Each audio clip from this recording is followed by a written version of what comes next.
We take yard trimmings down there from residents. We also take yard trimmings from commercial landscapers and other commercial entities, as well as it does come in those big long white trucks, which is just in front of us here from the Vancouver South Transfer Station, where we don't make all the residents in Vancouver have to drive all their stuff out here, so we take it in the big transfer trailers. So that's also yard trimming. And so we direct all of that material up into this facility, and so this is where we make the compost.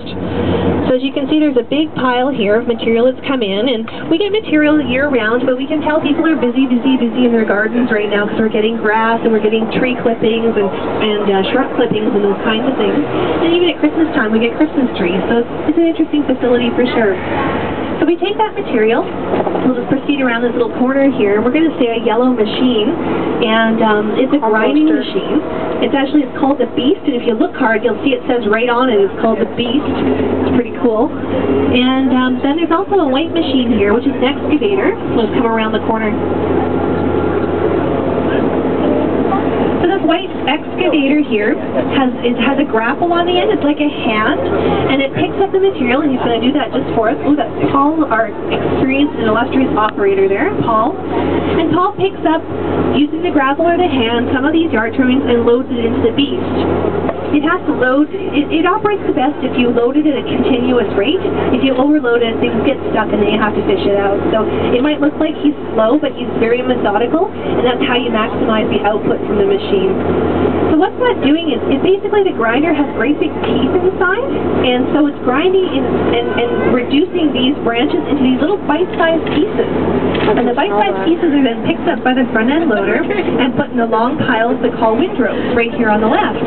And then we turn them periodically using the front-end loader, and if you look carefully, you can see, some of you might be able to see anyway, through the loader at the end, picking up loads, and then what he's doing is he's introducing air into it, because the compost goes more quickly if we put air into it. So it's the opposite of the landfill, where we want air in the material.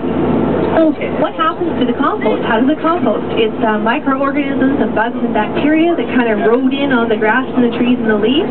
We make the bite-sized pieces for them.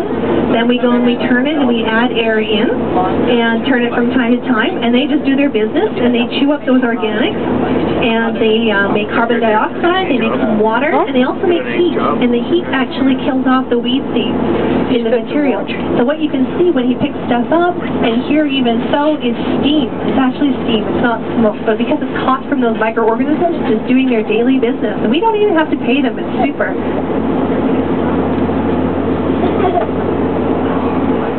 So after about 6 or 9 months, after we kind of turned it periodically and the microorganisms do all their stuff, then we take that material and we bring it up to our trommel screens. So we have 2 trommel screens up here, and what these machines are essentially here is they're like a big spaghetti strainer.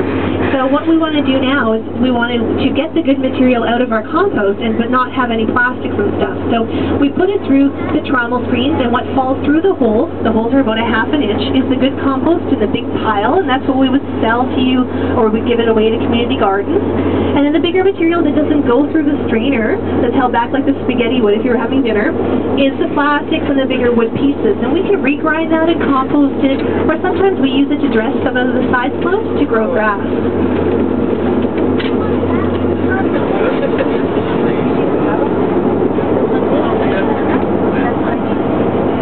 So what I'm going to show you here is we're just going to kind of come up and look at the left side of the bus. And what I'll show you is that I was telling you we're filling in phase 2, and we're going to be going to phase 3 all the way to 9, but nobody asked me about phase 1. Of course, we always start at 1, right, when we count. So phase 1 is that hill down there about 1 kilometer away, and it's full up.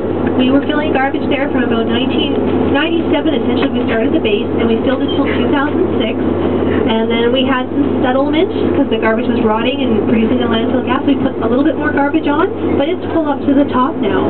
And so what we want to do is we want to close it. And so closing means that we're going to put a big, thick plastic cap on it, so that when it rains and the rainfall comes down, it can't touch the garbage anymore, and there's no more garbage teeth. And so there's a series of layers, though. We do have a display down below which explains the layering. That's very important in all of that. The project is about $15 million, so it's very expensive, but it is state-of-the-art technology, and it's the way we construct landfills today. So just as we're going to be finished in phase 2 this year, we'll be moving to close that as well, and we'll do each one subsequently to minimize our environmental impacts, for sure? Good question. Goes on top of the plastic. Actually, what you have is the garbage with the dirt, and then after